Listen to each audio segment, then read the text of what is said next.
Happy Sunday, everybody. It's Anthony Cosenza with CincyJungle.com and the Orange and Black Insider Bengals podcast. I hope you are doing well. I hope you have enjoyed your weekend and have had some other positive things happen for you this weekend, aside from the result that the Cincinnati Bengals gave us all this Sunday. Predictable result, I guess expected result, but maybe a little closer than a lot of people expected. The Bengals lose to the Ravens 23-17, and they are now winless in the Zac Taylor era, at least in the regular season. 0-6. Things do not appear to be heading in a positive direction other than potentially getting A.J. Green back, potentially getting Darqueze Dennard back, maybe Cordy Glenn, maybe Jonah Williams. We don't even know what's going on there. But, it's I saw a comment right here, same old from Derek Scott. Yeah, I mean, that about sums up this year. That definitely sums up this week, and that's really kind of all there is to the Cincinnati Bengals in 2019. It's just a lot of the same stuff, a lot of the same mistakes, a lot of the same issues, and it just keeps carrying over week to week, and it doesn't really matter who the opponent is. There's a lot to get to. I'm going to be trying to take some of your questions and comments as well as dissect the game, what happened, what we saw, all of that as it just ended here on Sunday afternoon. Again, I'm Anthony Cosenza. Thanks for joining us, whether it's on Cincy Jungle's Facebook page, we're streaming live there, or on our Orange and Black Insider YouTube channel. So both you could join us either way there. When we do these reactions, when we do the listener questions, and when we do the Orange and Black Insider weekly episode, we simultaneously stream between both those mediums. So thanks for joining us, however you may be joining us and or listening to the program, listening to Cincy Jungle's materials. You can keep it to Cincy Jungle for all the news, opinions, analysis, breaking news, all that good stuff, which there's on one hand, there's not a lot to talk about when you're 0-6, but there is a lot to talk about when you're 0-6. So let's get to it. I mean, I guess we can, if we want to start off with some of the positives, there are some. Brandon Wilson was a guy who really was kind of the third kickoff return man for the Bengals this year. But because of an injury to Alex Erickson, because of an injury to Darius Phillips, he was now pressed into kickoff return duties. He had a couple of good returns last week. And then this week starts off the game with a 92-yard return, makes a couple of moves, takes it all the way to the house. And really, when you're a struggling team, that's something you look for. You need that kind of spark to get a win, to get competitive in a game that maybe you're big underdogs in, which the Bengals were against Baltimore. So, I mean, those are the kind of plays you need to have as a struggling team. You need a big special teams play. You need a big turnover, a couple of calls that maybe go your way, whatever the case may be, to kind of get that positive momentum going. And it seemed as if the Bengals, at the very first play of the game, they had that going for them. Unfortunately, they could not capitalize on anything the rest of the way. And even though this was a 6-point game, and hopefully you put some money down on the Bengals to cover the spread this week, because I kind of had a feeling personally they would at least cover the spread. It was I think 12 points at kickoff. So hopefully you put some money down on at least them to cover. But regardless, there was a little bit deceiving. The score was a little bit deceiving. I mean, the Ravens, they settled for field goals more often than not. They could have had some touchdowns. They kind of stalled out in the middle parts of the game and did not get enough momentum going throughout the rest of the game in order to keep their foot on the pedal and put the Bengals away and get the win kind of early. The Bengals clawed their way back in, made some plays, and made it a game late. But really, a deceiving score. Cincinnati really didn't do much throughout most of the game. And then guess what? They didn't score many points throughout the game. And then guess what? Last drive of the game, they finally go, kind of a little bit of a hurry-up mode, and they make some plays, get some points. Obviously, that's kind of similar to what happened last week against the Cardinals. And, it is what it is. The Bengals are just not doing things on offense. Let's talk just a little bit more on some of the positives aside from Brandon Wilson. Auden Tate one of the guys who did pretty well. 5 catches, 91 yards, forced a couple of pass interference penalties as well, made a couple of very nice highlight reel grabs. So, 5 catches. Here's the troubling part, though. 5 catches on 12 targets. That's indicative of Tate, maybe not getting open as frequently as he would like, as well as some erratic play from Andy Dalton the rest of the way. Alex Erickson did some nice things, had a 17-yard run on a jet sweep, as well as 4 catches for 47 yards. The name of the game, though, the Bengals cannot run the football. They are unable to run the football. Joe Mixon, 10 yards on 8 carries. The Bengals have had to rely on Giovanni Bernard's pass blocking prowess in order for really to compensate for the offensive line issues. They need to use an extra back to chip guys to give Andy Dalton as much time as possible. That's really not even being all that effective. The tight ends aren't helping out greatly as blockers. So, it's just a myriad of issues. And even through it all, those guys were kind of some of the highlight guys, I guess, if you want to look at some of the positives. Steve Logan in the live YouTube chat here says Bengals should run no huddle all game. I talked about this last week. I mean, last week they weren't doing anything, and they randomly put together 2 quick touchdown drives on, no huddle, kind of a faster pace offense, and yet the Bengals aren't doing that. You've got to change up your game plan to make a defense guess a little bit more, to be less predictable. Maybe tire them out a little bit. This offense needs something. So the Bengals now, I believe they're 5 of 15 on their last 15 red zone attempts this year in terms of touchdown percentage. That's not good. They got down earlier today. They got down to the Baltimore 21-yard line, and then they got down to the Baltimore 5-yard line. And both those drives in the second quarter there, both of those drives netted only 3 points for the Cincinnati Bengals. Play calling was an issue. Again, you go back to a 2nd and goal play from the Baltimore 5-yard line. What do? They cycle out Tyler Eifert, your best red zone option. You dial up a run. You're not running the ball well at all. You dial up a run, it gets stuffed, and then guess what? You don't move the ball again, and you're forced to kick a field goal. Those 2 trips, 21-yard line, that's not technically red zone, but that's the red zone. Those 2 trips into the red zone, you get 3 points. If the Bengals were to get a touchdown and a field goal out of that, all of a sudden that final drive at the end of the game has a lot more meaning and a lot heavier implications than it did being down, 13 points with a couple of minutes left. So it's these little things that begin to build up into big things, and they continue to snowball on this team. The coaches look baffled at times. The play calling is suspect. And unfortunately, when the offense is playing well, then the defense doesn't respond well.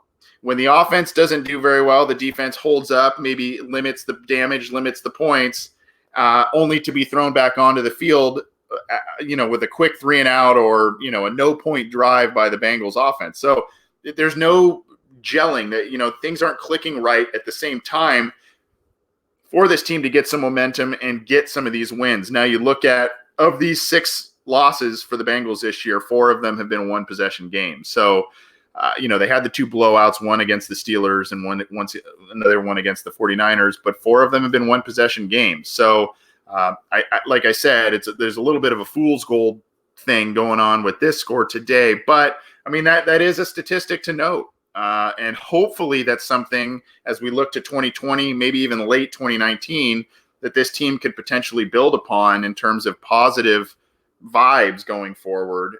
They get guys healthier. Maybe they finally get a good draft class. Maybe they do something in free agency worth of note and, not sit on their hands. And then you can kind of say, well, look, we filled in the gaps here and there in 2020. And, that's all you can really hope for right now.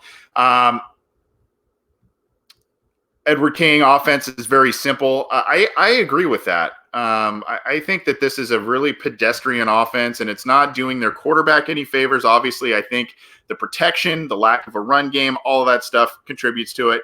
Andy Dalton today, 21 of 39, 235 yards, no touchdowns, one interception. He did have the running touchdown at the end of the game there. Same, very pedestrian day. Really, a lot of those yardage, a good chunk of the yardage came on that final drive when they were doing that no huddle thing. He made some nice throws. There were some really bad throws by Andy Dalton. Really, kind of the story of the year again with the quarterback position. I mentioned earlier that drive when they were at the Ravens 21-yard line. Andy Dalton didn't see a linebacker who kind of flashed across his eyes to tip a pass that was intended for Tyler Boyd. It pops up in the air, gets intercepted. But even if he were to if that linebacker wasn't there, the defensive back would have closed in on that ball and either knocked it away, what have you. It probably was not going to be a completion or a positive play for the Bengals. So I'm not really sure what Dalton's seeing there. Maybe he's just trying to force the ball to who he deems is his most reliable weapon at this point in time. But there are some very questionable decisions being made by him. He does have the ability, even when they're down quite a bit, to rally them back, get some points, get them back in the game, but it's not translating to wins. There are enormously long dry spells on offense, and a lot of it has to do with him. A lot of it has to do with the lack of a running game. A lot of it, pretty much all of it, has to do with the offensive line. There's not a lot of positive things happening on offense. And, that can all really point back to Zac Taylor. And then, of course, Mike Brown and the front office for some of the decisions they made or did not make this last offseason. Sean Moore writes, we all stuck with Dalton. He's had no team to work with, too many players out this year. Well, that's the two sides of the argument, right? It's, you have your quarterback, you've committed to him, and the Bengals have openly told us that they think they can win now. They think they can win with Andy Dalton as their quarterback. If they remain healthy and the guys around him are healthy, they think that this staff, that quarterback, they at least they thought that going into this offseason, or they fed us that line this offseason, that they think that, this is the crew that can get them to be a championship level. Well, the injuries hit all the time. Maybe not to the extent and to the star level players to other teams, but they happen. And you have to have contingency plans in place. The Bengals do not, because they're not active in outside free agency. They do not move up to get immediate impact players in the draft. I feel like I sound like a broken record by saying this. So yes, the team has eroded around Dalton.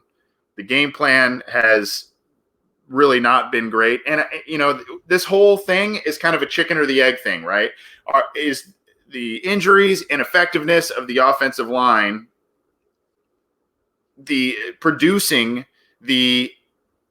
limiting the play calling abilities of Zac Taylor, because he's got to do something he's got to design plays to get the ball out quickly, to try and get, rushing yards how he can. And really, it kind of limits what he feels they can be effective at doing.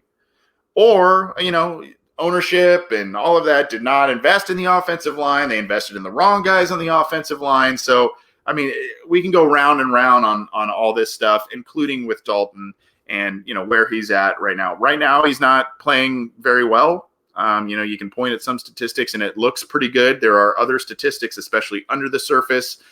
If you listen to our podcast this week, we had Evan McPhillips from Pro Football Focus. He gave us some real eye-opening stats in terms of Andy Dalton, in terms of uncatchable throws and rating with a clean pocket, all that kind of stuff, which were pretty low. So unfortunately, there are metrics that kind of say Andy Dalton's he is the problem. There are other issues in terms of the roster eroding around him that points to him not being the problem. Truth be told, it's probably both. And, it's just, it makes for real ugly football, to be quite honest with you. This is not really an enjoyable team to watch right now, because there are such long, dry spells of inefficiency, such long, dry spells of just, really, really elementary style football.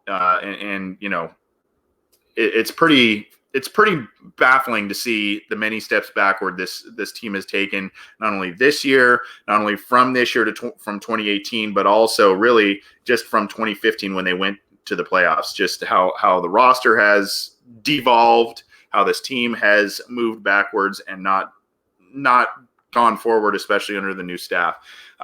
Richard Fredette, Bengals plus free agency equals not happening. Look, I don't deny that.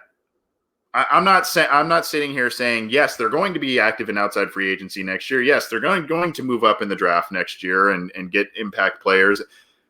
I'm not that naive. I've watched this team for about 30 years. I've seen how they operate. I've seen them in the better times, in the really bad times, and what we're currently witnessing right now.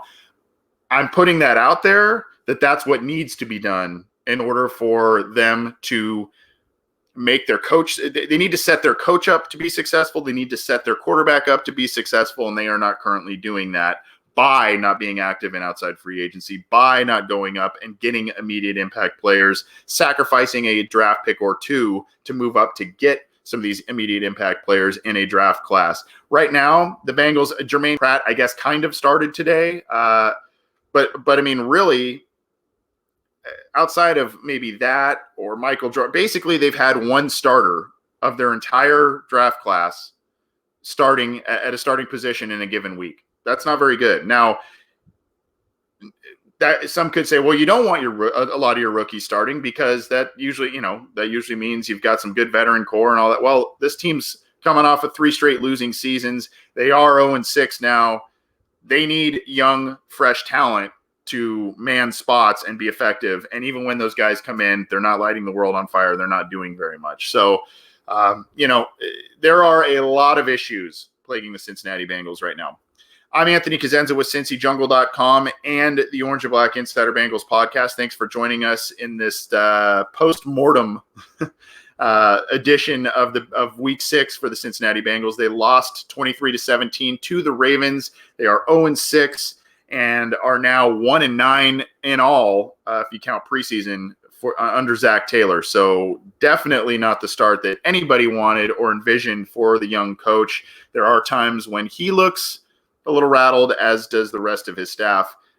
So we'll talk a little bit more about that for a few more minutes, as well as get your questions, comments, try and talk about some more of those before I get out of here in a few minutes. You can get this show, if you're new to it, you can get this stuff on Cincy Jungle's Facebook page. You can get it on CincyJungle.com. Our podcast is on iTunes, Stitcher, Spotify, Google Play, Megaphone, all that good stuff. So check it out how you can.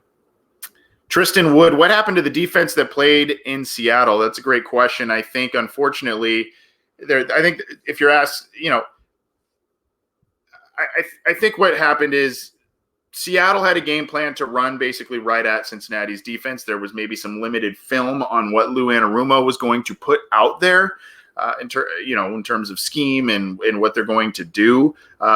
Seattle employs more of a power running game where it's kind of north-south, not so much widen things out.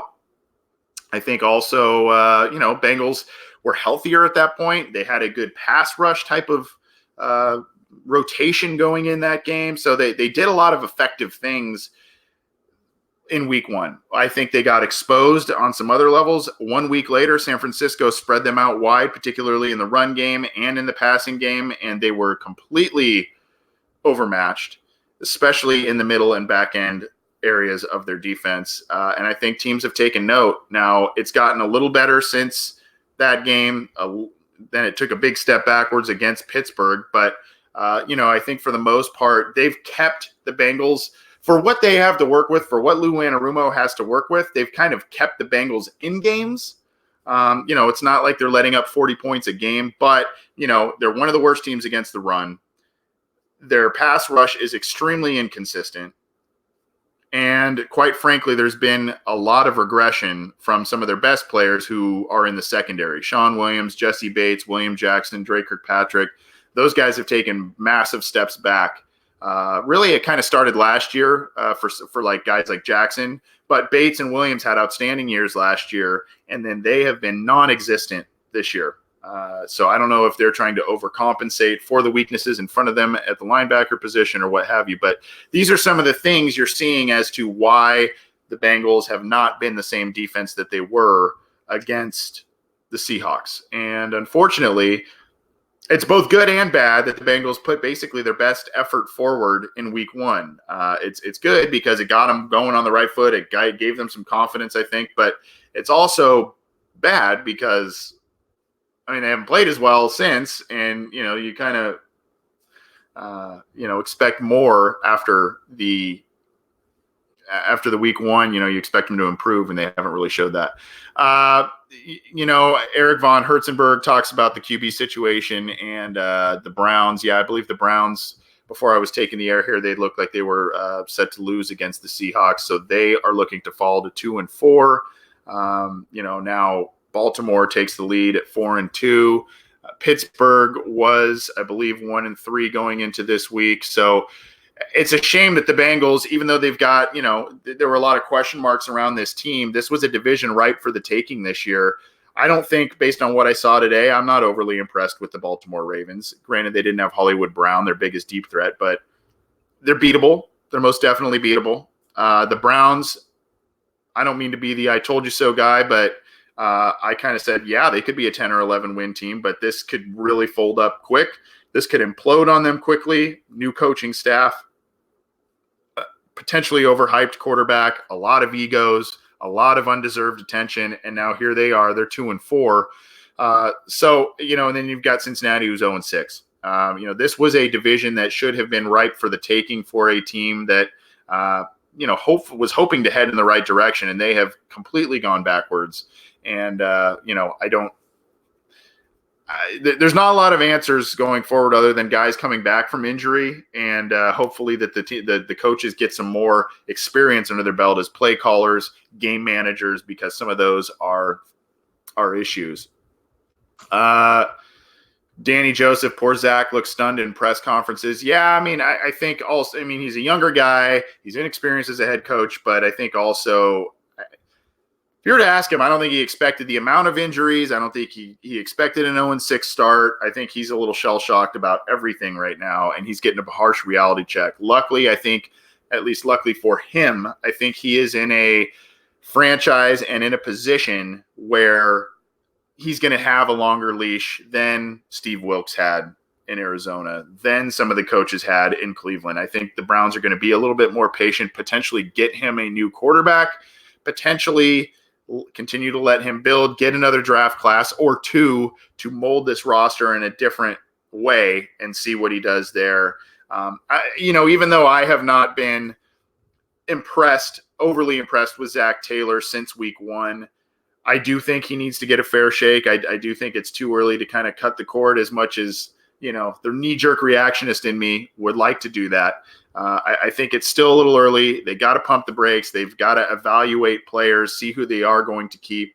Unfortunately, that's where we are at the third mark, or less, I guess. The 6 games into the season here, they need to evaluate who's going to stay, who's going to go, what needs some major overhauling. I think for those of us who watch the games can easily see what position groups need massive amounts of help. Again, we go back to what we talked about earlier. We identify, as armchair quarterbacks, we identify that the team needs to do more in outside free agency. They need to be more aggressive in the draft. This has just not been in the DNA of the Brown family, of ownership. So they will need to do something differently if they're ever going to set up their coach. They could fire and hire as many coaches as they want, but if they do not set up that coach to succeed by doing the things that other successful franchises do, we're going to be talking about this over and over. Why not this? Why are they 0-6? All of these things are going to keep coming to the forefront of discussion if the Bengals don't make the necessary moves and change their operational mindset. They need to do that. Otherwise, they're going to be stuck in purgatory. Sample is horrible, Edward King says in the live YouTube chat. I mean, we talked about this year's draft class. I wouldn't say he's horrible. I just don't know if they are using him effective. I mean, I saw him today. He had like one nice block. I think he had a catch. Big deal. my thing is this. I go back to Zac Taylor, the play caller, right? You're decimated at wide receiver, absolutely decimated at wide receiver. You're struggling in the red zone. Why would you not focus on using the tight ends a bunch? You paid a bunch of money to CJ Uzama. You paid another contract to Tyler Eifert. You drafted Drew Sample in the second round. Why, with no AJ Green, no John Ross, a lot of inexperience out there at wide receiver, the running game's not working, why would you not have two tight end sets at least all the time? Why would you not try Drew Sample in an H-back role to potentially help the run game a little bit if you liked his blocking so much? Why are some of these things not being tried? Is it just, Zac Taylor and Brian Callahan and company have this system that they want to run and they're going to stick to it regardless? Or are they in over their head? Is it both? I think it's a little bit of both, if you're asking me, but I don't know what it is more of. But I would put those tight ends out there all the time, feed them the ball. They're athletic, they're gifted, they can catch the ball. Granted, we don't know so much on that front with Sample, but we know that about Eifert. We know that about Uzama. Use those guys in the red zone to convert touchdowns instead of kicking field goals or turning the ball over. Get those mismatches that you need in that short area to get the ball into the end zone. I don't know why the Bengals are underutilizing their tight ends, especially when you paid them a lot of money and or used high draft capital to bolster that position. It just doesn't really make sense. It doesn't really make sense to me. We're going to get out of here in just a couple of minutes. Thanks for joining us here. I know it's sometimes it's great to talk about this stuff, kind of a therapy session after the game. Sometimes it's just super annoying to talk about all the mistakes and question all the decisions. I understand that, but I appreciate you guys joining me, letting me vent a bit, and talking about the Bengals and their 0-6 start as they fell to the Ravens in Week 6, 17-23. Looking at, George A. Johnson, this coach looks lost out there as a play caller. This team looks, Chris Reisner says this team looks as bad as the David Klingler days. There are times that I see a lot of mid-90s in this team. And I see that with the inability to run the football. I see that with some potential star players wasting some critical years of their career, whether it's via injury, ineffectiveness, letting the roster just get decimated around them. I'm particularly pointing at Joe Mixon, AJ Green, and others. They're just not setting up. They're not setting themselves up to be successful as a team. And that's what's upsetting. If the Bengals went into this season and they came off a doldrums of an end of an era with Marvin Lewis, and they say, we're hitting the reset button. We're bringing in Zac Taylor. We're bringing in a fresh new coaching staff. And here's what we're going to do. We're going to let him do whatever he wants in the draft, move up, back, whatever, get those impact guys. We're going to give him a few mid to high tier pieces on in free agency, and we're going to let this ride. We're going to commit to Zac Taylor. We're going to commit to this coaching change. And if it doesn't work, then you know what? We did it his way. We have done it our way.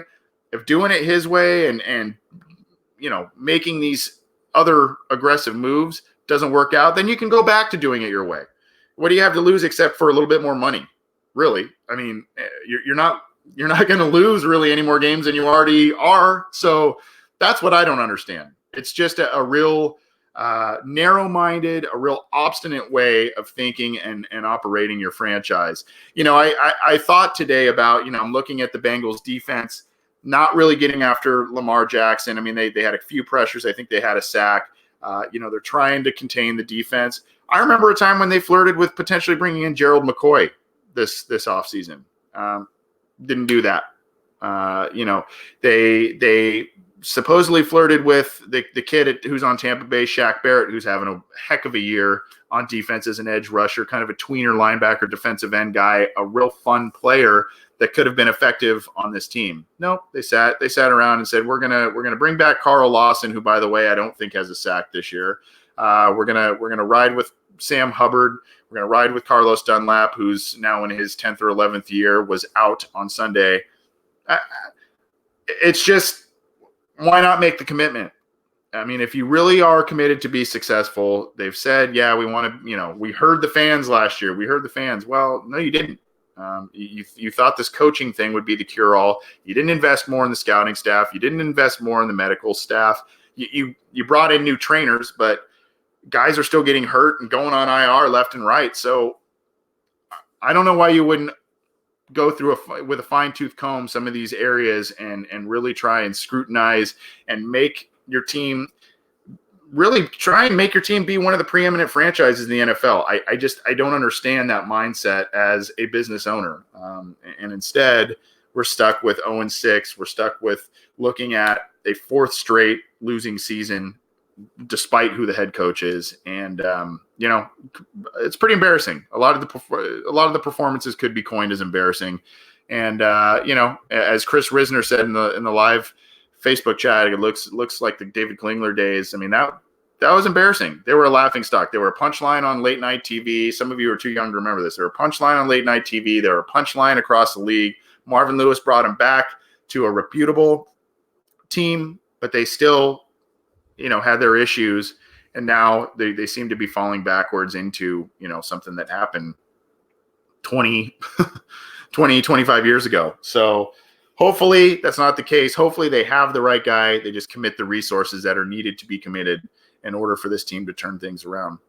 Thanks for tuning in, guys. I'm going to get out of here. It's been about a half an hour. Appreciate it. And get this show on our YouTube channel as well as the other, basically wherever you get your podcasts, and on CincyJungle.com. Keep it to CincyJungle.com for news, opinions, analysis, breaking news, all that good stuff. Stick with us through the rest of the year. Things are bound to get better, I promise you, but it just may take a little longer than a lot of us would like or expect.